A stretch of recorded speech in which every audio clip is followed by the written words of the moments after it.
on se retrouve pour une nouvelle vidéo. Donc aujourd'hui, ce sera pour parler de Ferrari, là comme vous voyez ici. Et donc parce qu'ils sont en train d'étudier quelque chose qui est un peu étonnant, c'est qu'ils sont en train d'étudier une possible arrivée en IndyCar pour peut-être déjà 2022. Bon, ça sera peut-être plus 2023, à moins que le règlement de la F1 et de la IndyCar se ressemblent, ou l'endurance, donc le championnat du WEC. Donc pour moi, ça serait.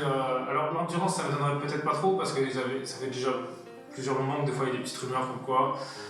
Et puis c'est un championnat international, ils ont déjà participé, surtout notamment avec la légendaire rivalité Ford-Ferrari.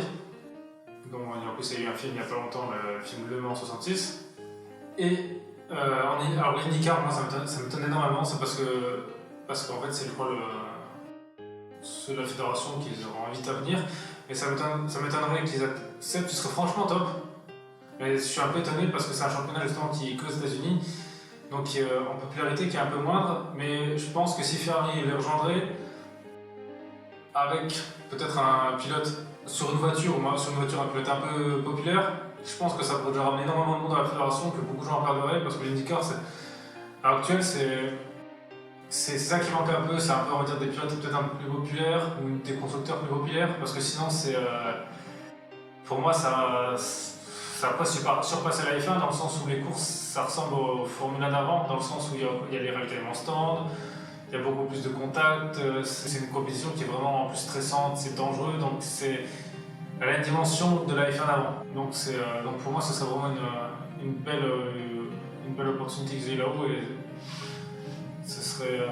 ça ramènerait beaucoup de monde et aussi ça va peut-être leur permettrait aussi de pouvoir développer de nouvelles technologies parce que là Ferrari justement ils sont en colère du baisse du budget plafond de la F1. Alors moi je suis le premier aussi qui est contre parce qu'à la F1 la base c'est pour créer des nouvelles technologies qui sont dans nos voitures de tous les jours. Donc ils innovent des trucs, il y a plein de choses, par exemple la récupération d'énergie au freinage, tout ce qui est même le moteur turbo c'était inventé par eux. Pour la Formule 1, il y a plein de petites choses comme ça. l'ABS elle vient de la Formule 1. Ou non, je crois que ça vient de l'endurance. Moi, je crois que ça vient de l'endurance, l'ABS. Bref, ça vient du sport automobile en général. Donc, aussi, je crois en endurance, je crois qu'ils avaient aussi fait des phares, des pleins phares qui permettent d'être en plein phare sans bouillir les autres. Il y a plein de petites choses comme ça qui sont créées, comme les voitures hybrides, tout ça vient de à la base. Et là, en fait, en gros, c'est un peu le laboratoire du monde de l'automobile, et en réduisant les budgets, la chose qu'ils sont en train de faire, c'est de tuer un peu le sport. Parce que comment on fait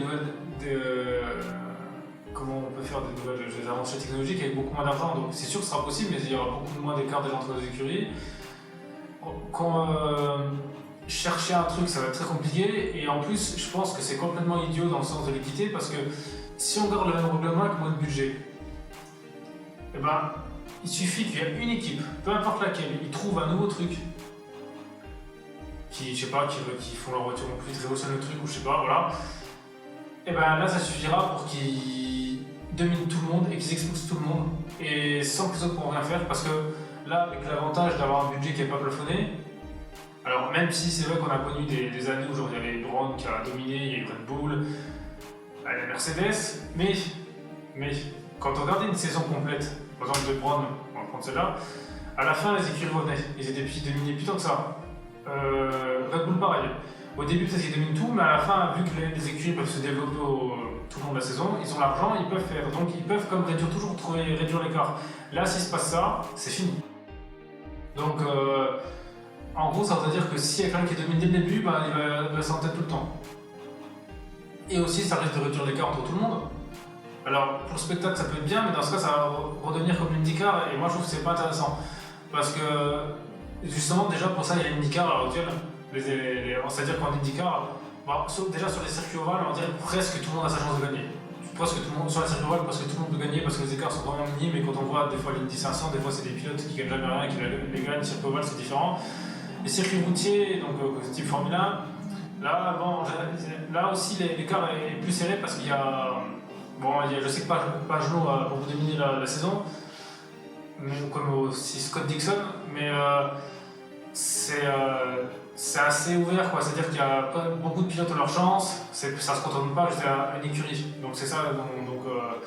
En plus, je crois que c'est la chose qui différence entre les voitures, c'est souvent les moteurs. Je crois qu'on en a trois. Il y a Honda, Chevrolet, Et je crois que c'est toujours qui est plus fort. Là. Je crois que c'est juste Honda. Ouais, bon, il doit y avoir que ça, ouais, et que ça.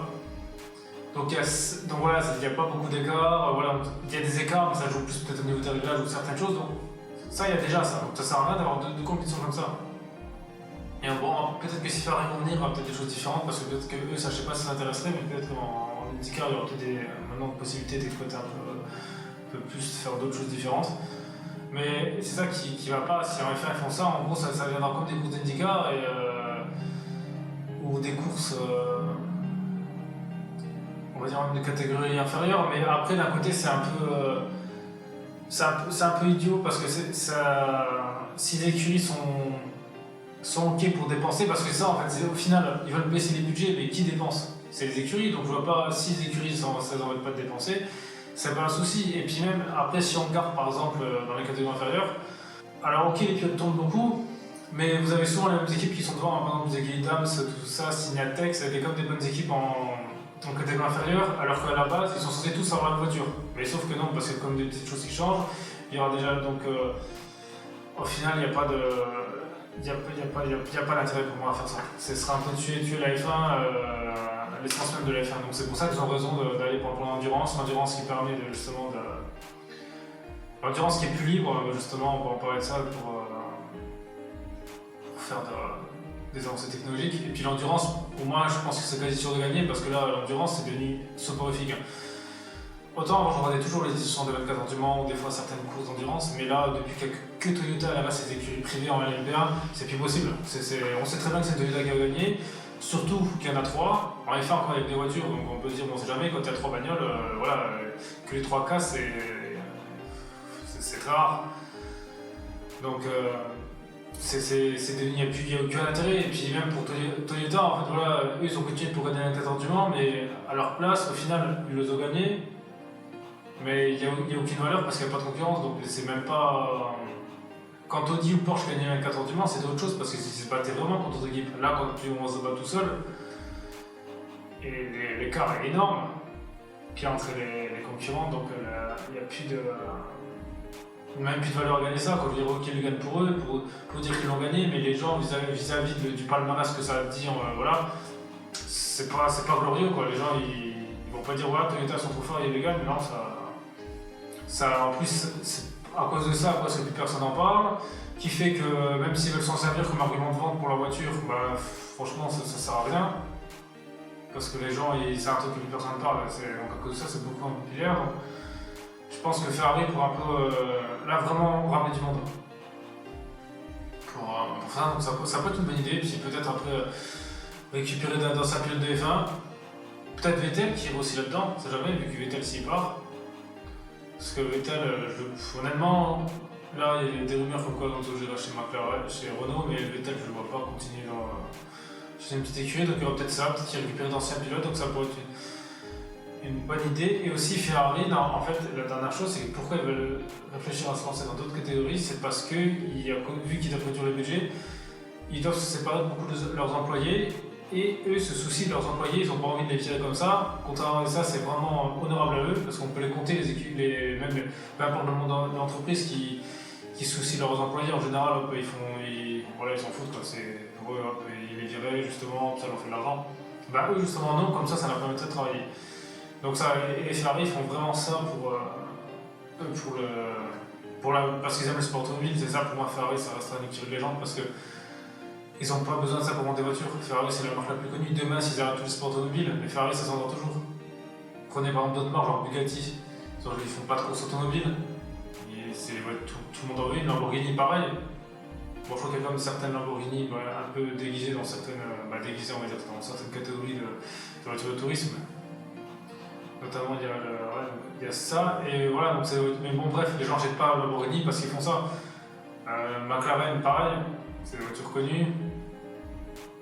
Porsche, Porsche ils se sont retirés de tout le monde en achète. Donc voilà,